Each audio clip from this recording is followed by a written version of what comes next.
Welcome, everybody, to episode 203 of the Extra Mile podcast for bar exam takers. This is your host, Jackson Mummy. I'm so glad you're with us and hope that everything's going well for you as you're studying and preparing for your bar exam. If you're taking the exam in July 2018 and you're listening to this episode as it releases, we're about 35 days until the test, so it is obviously for real. It's on, and I'll have a little bit more to say about that in just a moment. In today's episode, though, we're going to focus on an interview we did recently with a successful bar taker from February 2018.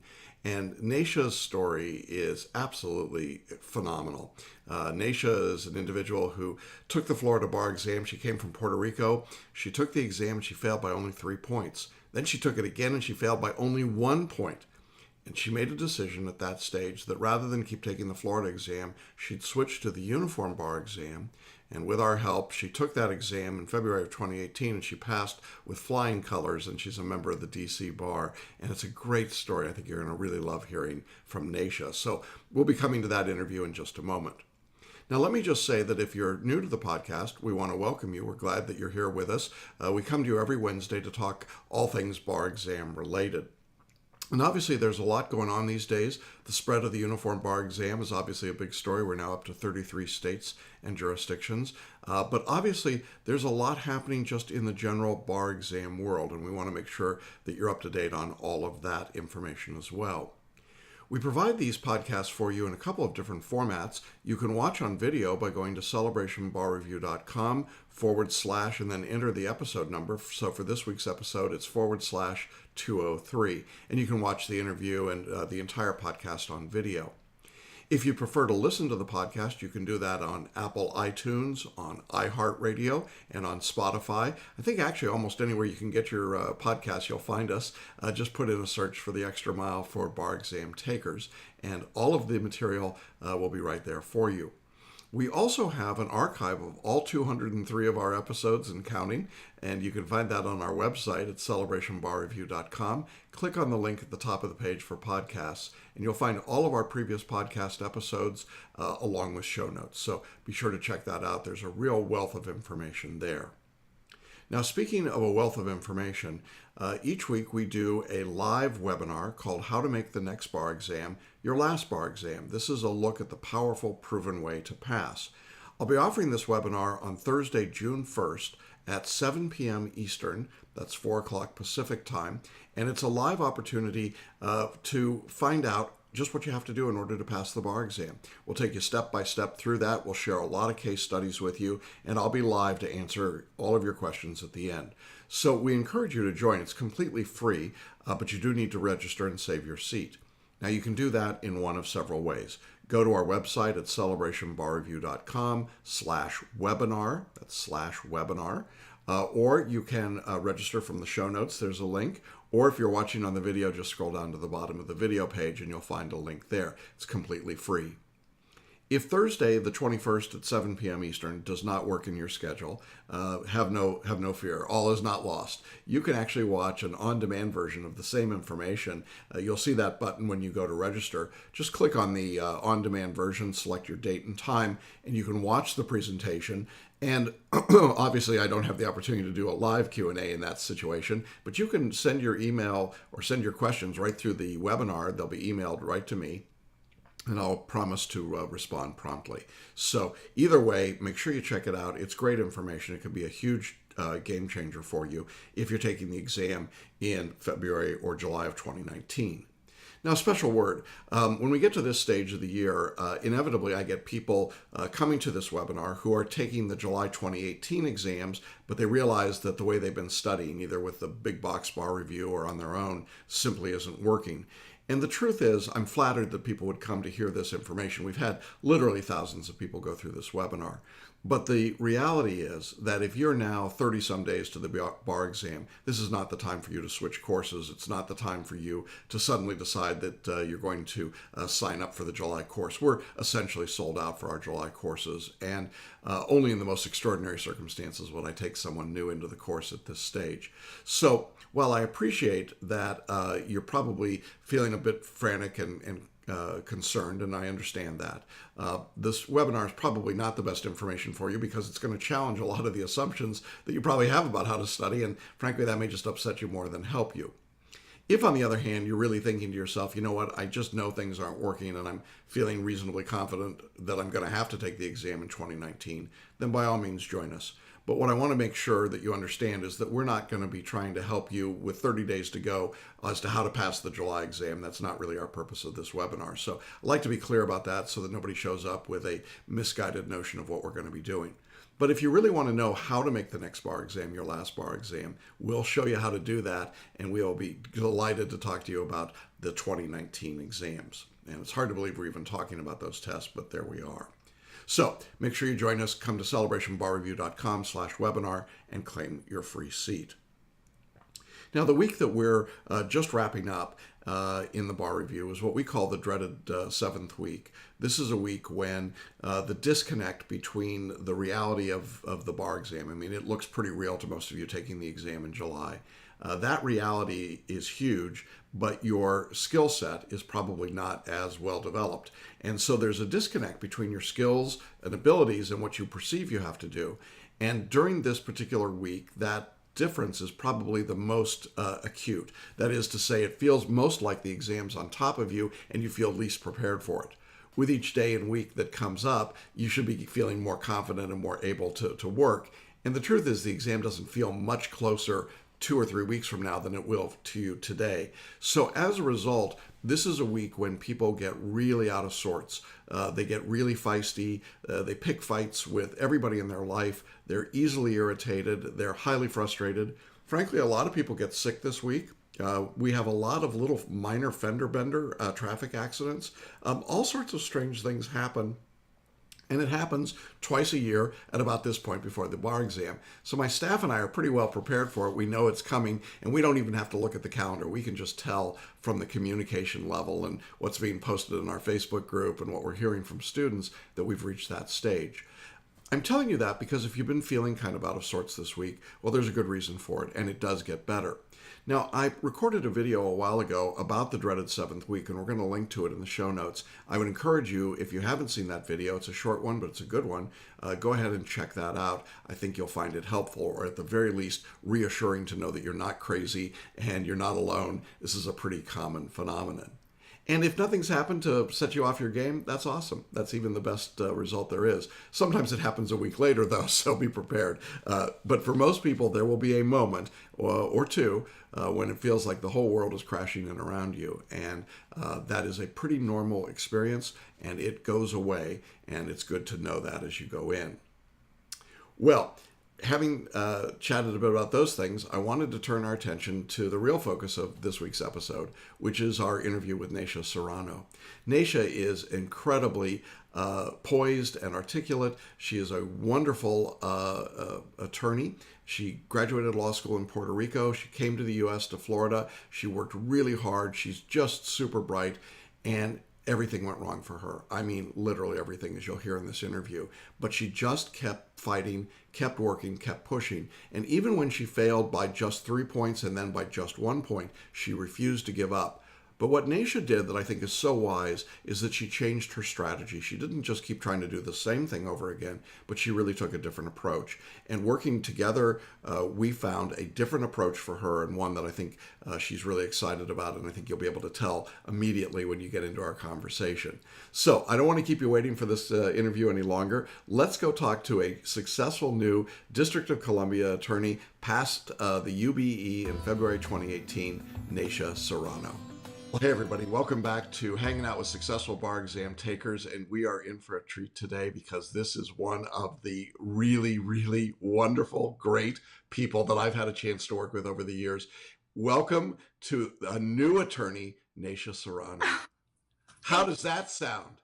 It feels amazing. And it has been a journey, hasn't it? It has. It has. It has. When I first met you, you were so young, and you're still pretty young. But it's been a long time, hasn't it? You've really been working at this for a long time. Yeah. You've taken now and passed the Uniform Bar Exam in the District of Columbia, right? Correct. And so you're getting barred in DC? Correct. So counselor. How's that sound? Amazing. Pretty remarkable. You started law school and graduated law school in Puerto Rico, correct? Correct. Okay, well, why don't you kind of bring people into the story and how you got from school in Puerto Rico to taking the UBE and the journey in between a little bit. Of course. My journey started in my third year of law school that I realized I did not want to practice law in Puerto Rico. Not a lot of available careers, and there wasn't a long-term, it wasn't aligned with what I wanted long-term with my career. So I decided to take the Florida bar exam. However, in Puerto Rico, even though my law school was an accredited ABA school, we don't have the common law system. So that was the first hurdle.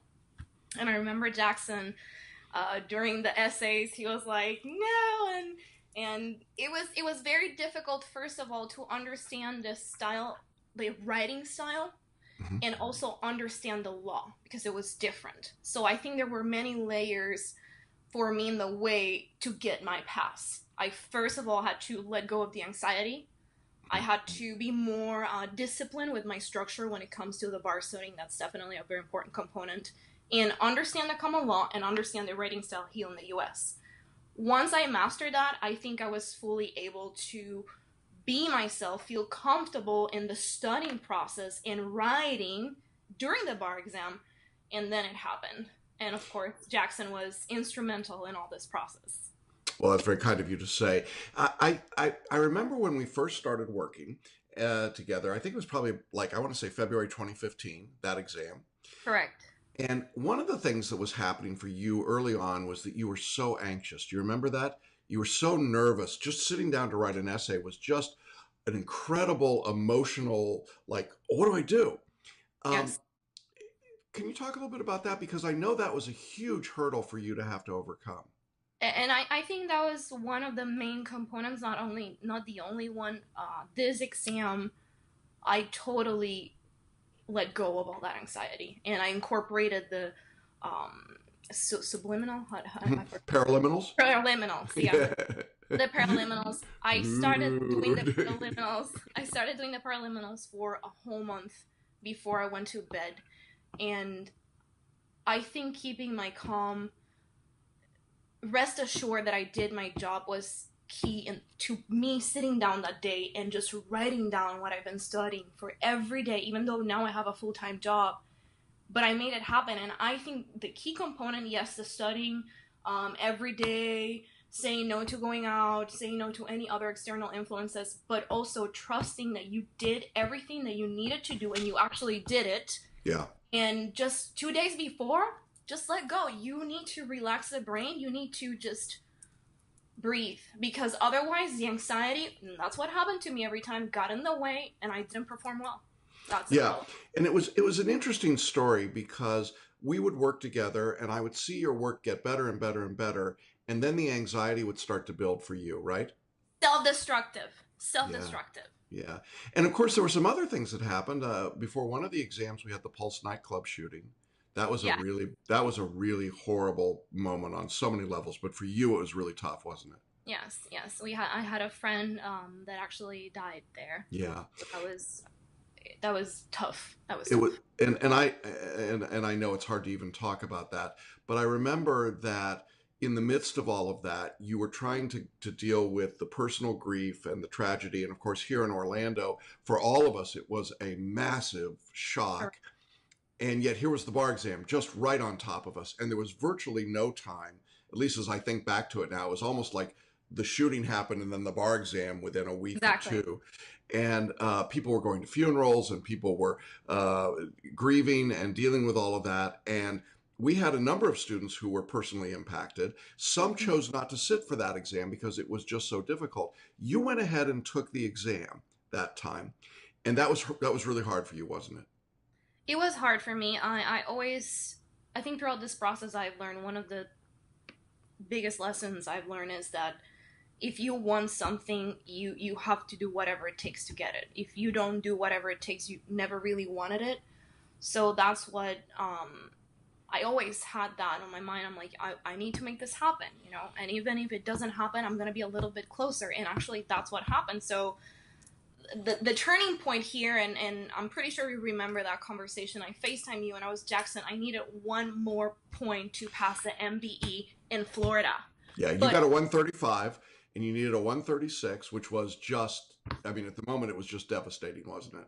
it was crushing. I Yeah. remember that FaceTime session, I was Mm. just crying Yeah. because I was like, I kept going and I kept going. It was one point, and I'm like, I'm not gonna take this as a no. I'm gonna take this as I am getting closer. I Yeah. cannot Yeah. quit. Yeah. And that's what I did. I tried even harder. I gave in my all. My all. I incorporated the preliminals, all the techniques that I learned with you, and it happened. But I needed to let go and needed to relax and trust the process. Yeah, there's some interesting things that happened along the way. Your story is really remarkable on so many levels. For a Puerto Rico law graduate to pass any bar right now is very, very difficult. Yes, yes. And we've got language questions, we've got cultural questions, we've got common law questions, we've got all those different things that happen. Then, of course, we had Hurricane Maria. I mean, it's just like, what else can happen? And when Hurricane Maria hit, I'm thinking, oh my God, nay. It's like, she's under a cloud. There's just nothing it just seems like it just keeps happening and happening and Mm-hmm. happening. And yet, you were very calm. I mean, in the midst of all of that. And in Mm-hmm. fact, I remember an interview you did on television, right? Do you remember that? Yes, I do. Yeah. I do. And I do. and you gave an interview in your capacity out, not as a law student or a bar taker, but in your professional capacity as a lawyer in Puerto Rico, and it was powerful. And I saw this extraordinarily poised, talented woman who was absolutely articulate about what she was doing. And I thought, if we can capture that person at the Mm-hmm. bar exam, right, Mm-hmm. we've got it. So we started thinking about how do we get you from that 1 point short in Florida? What's the strategy? So you want to explain the strategy that we came up with? I remember one of the first things you told me was write the essays using the preliminals, meaning Yeah. letting go. Just trust Yeah. that it's there, your subconscious. And I'm like, no, being the anxious person, no way, that needs to be structure. I need to be like anxious and like, and I think that's a mistake that a lot of bar takers we do. I mean, maybe in the stress and we want this and we kind of like just get so confused as what really works. Also, another suggestion you told me was get dressed, like dress up as if you were going to court. And you And thought I'm I was like, no crazy. way! Yeah, I you get thought I the was same, crazy. no way, no! And it's just these no's and no's and no's. And you are someone that you know what you're doing. It's been so many years, and it was a no, but it was me sabotaging myself. And as I said before, the last time I incorporated everything. Even like every night, I went to bed with my earphones, preliminals, and I can attest that as I was reading the essay questions at UBE, which were packed with like Yeah. facts and Yeah. different types of arguments and counter arguments, I read again and I spotted a new one. And then I read again and it's just they all came to me, but very organically. It wasn't like this. No, it was they just kept coming, and it's because I was calm and I let it flow. Right. And you had used photo reading, correct? Yes. Yeah. And so in the photo reading process, for those of you that don't know about photo reading, part of what happens is, as Nay was saying, it's in your non-conscious brain. And so you're Mhm. reading a problem and stuff starts to pop off the page to you, doesn't it? That's this exactly what happened, Jackson. I read the first time, I'm like, okay, this essay is about this, and that. Then I started writing, I read again, oh my god, these 3 more issues, let me discuss, and they kept coming. Yeah.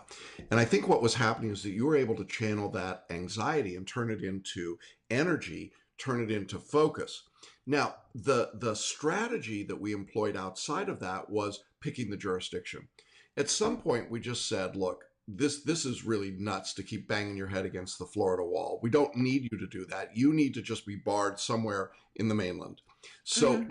as the exams have evolved, the Uniform Bar Exam came along, and the District of Columbia has an interesting rule. You want to tell us about that rule? Correct. Because anyways, ultimately I wanted to practice law in the District of Columbia. I love sunny Florida. I've had a coping with the weather here, but I love it here. Yeah. That said, ultimately, and I was very clear about this to Jackson, I wanted to practice law in District of Columbia. But initially, I wanted to be to have the Florida bar and then move on to DC. So if you have 133 or more in the MBE, you can transfer your MBE score, Right. and you just sit down and take the MEE and the MPT. So I focus my study on my essays, which you very well know it was my weak part. I needed to Yeah. feel more comfortable. I needed to practice a lot of essays. So I focused and centered my studies in the MPT and the MEE. And then you passed. Yes. Yes. And what did that feel like? Oh my God! It's there's no way. So I was at work. They released this memo. It's gonna be available May 16 after 4 p.m. And I was refreshed. But I was at work, so once the results were available and I started scrolling down and I saw my name, all I could do was like clap really hard and just keep focused. And then everything I started to realize, it's just I was shaking. I was texting everyone like shaking. It really pays off. It really pays off. It was so emotional. Yeah. And then I got your note and I was like, oh, this is such a great moment, such a great journey. You know, the odds of passing when you're coming from Puerto Rico are so low. And I then when have you, friends that never passed it, Florida yeah, or any other jurisdiction. yeah. And so I wanted to highlight your story for a lot of reasons, the photo reading, the paraliminals, the journey itself. But I also wanted to just talk about this strategy because you were very strategic in saying, okay, look, my ultimate goal is to be able to practice law and I want to be in DC. So why don't I just go? I've got that score that I need. I can block this off, go Yeah. up there and take the UBE questions, which were different than the Florida essays. It also had the MPT component, the performance test, which we felt would play better to your strength, that you Mm-hmm. had a practical experience and you would be able to take the problem and work with it.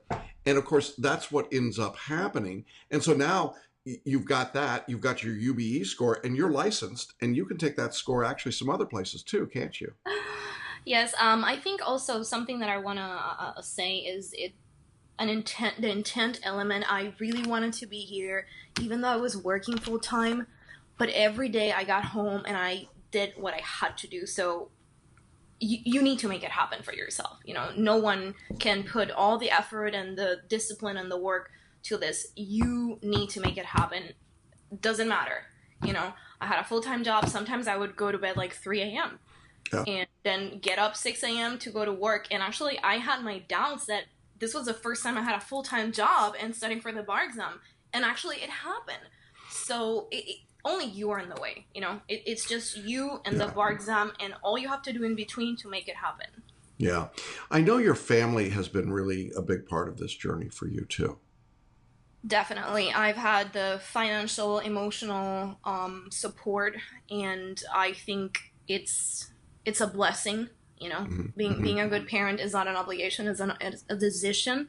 So in that sense, I've been very grateful to them, and I told them, "Listen, I wouldn't have been able to do this if I didn't have you guys." What did they say when they found out you'd passed? Oh my God, Mom was crying for 30 minutes, I believe it. and my dad was like, "Counselor, counselor, counselor." Um, that's the other part of it. I was so happy that I was able to return all that. Mhm. Yeah. And I think that you are the kind of attorney that the bar needs in this country. You represent not only an underrepresented group, a voice that needs to be heard, but there's a passion about the way you work and the way that you care for your clients and the way that you care about what is going on that is really refreshing. And I think that one of the things that makes us so excited when we see a win like yours, Nay, is that we know that this is just the first plop in the pond. The ripples are going to be big for you. I mean, folks, this is somebody you're going to keep an eye on. She is going places, lots of places, because you just had that drive. I think a lot of people would have given up long before you did, right? I My mean, I mom think, said the same thing. yeah. I mean, it would have been easy to say, it's just not, I just can't do it. I'm not, forget it. I'll go back to Puerto Rico. I'll just give up here. And that was never part of your discussion. No, Never. Even no. when you missed by 1 point, which I thought was really the low moment for you, because your scores had been coming up. We had been making progress. Yeah. We thought you were going to get over the top, and you missed by 1 point, which is so arbitrary. We're talking one question here, and that was all it would have taken. A couple more questions, and you're in all the way. And we're thinking, oh my God, now what? And that's often a decision point for people, isn't it? I mean, you have to Definitely. decide. No doubt about it. Yeah. Yeah. And so, what would you say to somebody who's in your position where they've just frustrated, they just keep hitting their head against that wall, and it doesn't seem like it's changing for them? My lowest point was that day. I still Yeah. remember our FaceTime session. And Yeah. I think it's a matter of how you interpret a situation in your life. Meaning, I could have said, I missed by 1 point. I'm not going to keep trying because I'll probably miss again. No. Like I said in the beginning of this conversation or this FaceTime session, I said to myself, I am devastated, I am sad, I'm exhausted. But I came all the way here and I'm going to keep trying. I'm not going to quit. I'm not a quitter. And that point that I needed, I'm going to transform it. I'm going to do something good with it. And that something good was, this is the jurisdiction I want to be practicing in, DC. There's an opportunity for me to be here. I'm going to make it happen. Yeah. And that's what I did. And it got me to where I wanted to be. Yeah. And I think, at the moment that you pass, what you remember, you don't remember those bad moments. You just know that it's so great, right? It's just like, oh my gosh, here it is. I've done it, right? That it is an awesome accomplishment, and it's an awesome story. What's next for you? What happens now? Right now I have a full-time job that I really, really enjoy. I was Good. very blessed. DC, my dad said, Florida wasn't dear to you, but DC has been very dear to you. Good. It's gonna be sad for me to part ways, but I'm looking for a attorney position. I'm working right now in legal compliance, and I'm the director, so I really like it. And I've been very blessed with this job. Wow. But I'm gonna move on as an attorney, and I'm working with two recruiters, so I'm very excited.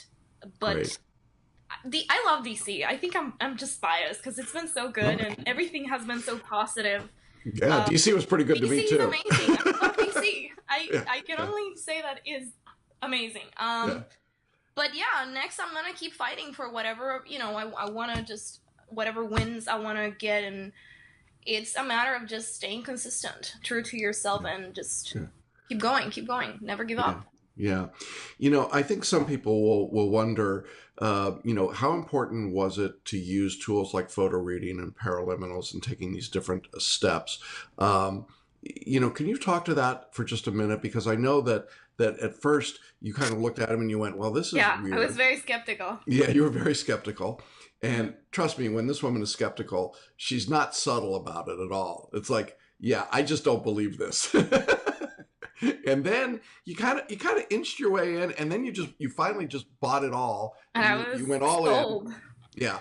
What made the difference for you in feeling like with it was the working? photo reading, I think it was first of all getting comfortable with the technique, understanding it, and practicing it. Once you master that, same thing. Get rid of the anxiety. Get rid of, oh, I need to be studying. I don't need to be like doing this and learning all these things because it happened to me. Master that technique, understand it, do all these things calmly, and it just cut down the study time significantly. Yeah. Significantly. It just makes it so much faster. Yeah, and I think it's really important to just emphasize again, you were working full time when you passed. Oh, yes. And you were studying full time for some of those tries where it just wasn't happening so much. And I remember there were a couple times where I said, "Nay, you got to get out a little bit. You got to get out of your apartment. You got to go be in the world a little bit because I wasn't maximizing my time. Now I really did. Yeah. That's crazy. And that makes a difference, doesn't it?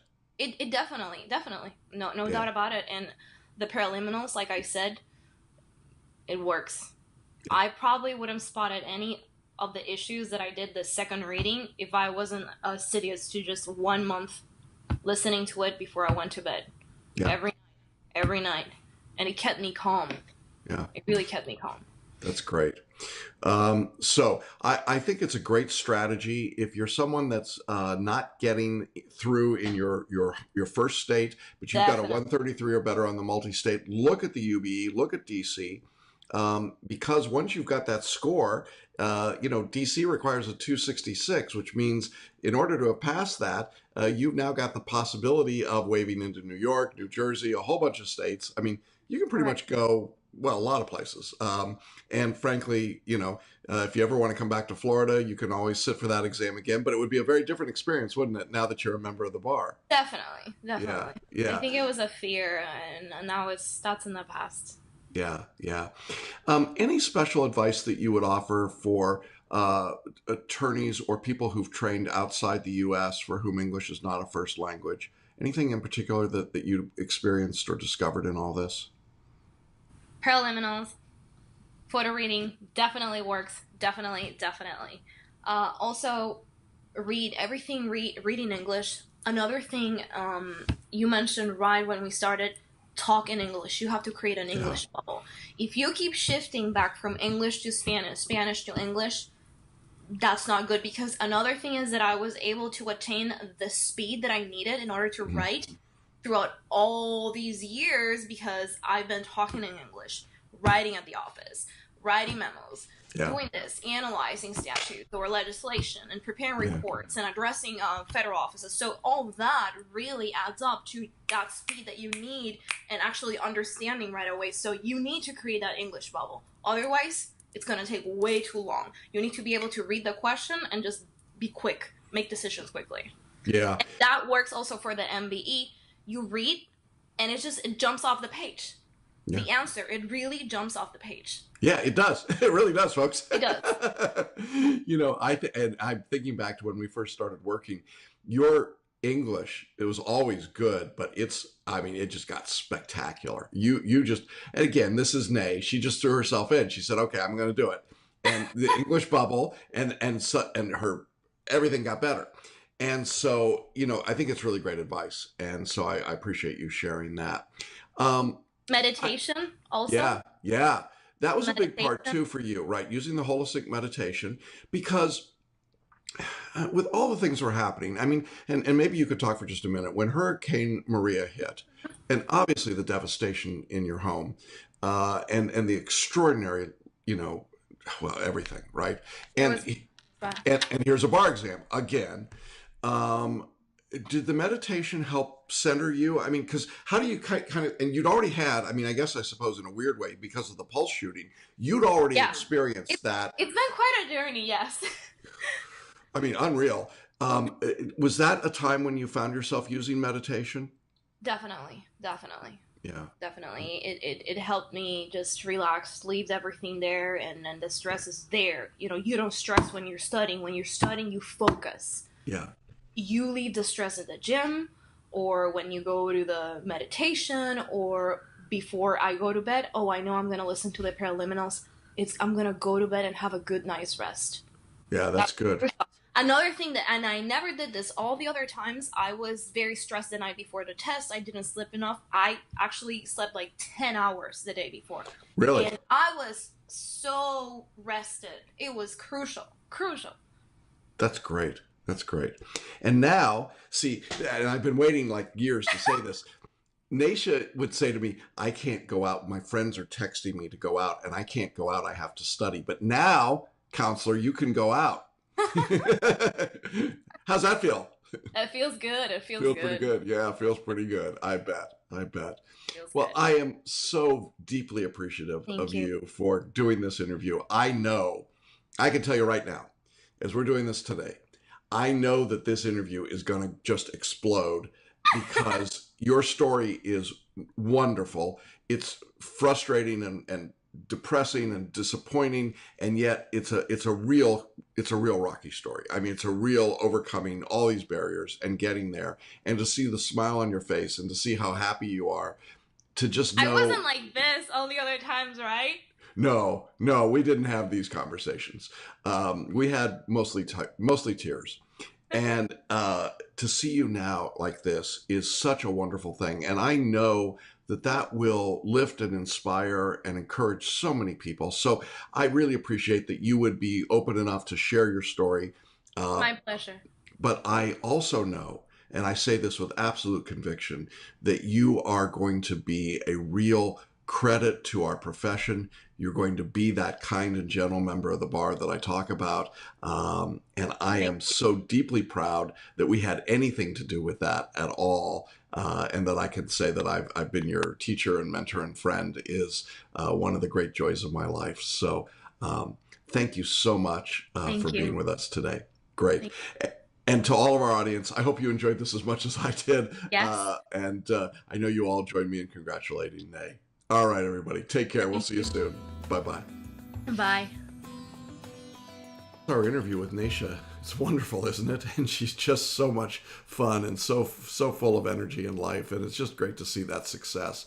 And I hope that that's been encouraging to you if you've had the chance to watch or listen to her today. You know, I get so many comments from people that have watched our interviews with successful students talking about how inspirational it is and how encouraging it is. And so I really want to thank all of the people who've allowed me to interview them. I think we're now getting close to 65 interviews in the last couple of years. And it's really wonderful of these folks like Naisha to share their story and to be so transparent. So I hope you found it helpful as well. Now, before we say goodbye for this week, I just want to remind you our free webinar, How to Make the Next Bar Exam Your Last Bar Exam, will be on Thursday, June 21st at 7 p.m. Eastern Time. Make sure you register at celebrationbarreview.com/webinar or here on the video page or on the show notes for the audio podcast. Well, I hope everybody has a great study week. I hope the dreaded 7th week doesn't get you or it doesn't get you too badly. And we'll be back to you again next Wednesday as we continue to count down towards the July 2018 bar exam. And we look forward to seeing you on the pass list along the extra mile. Take care, everybody.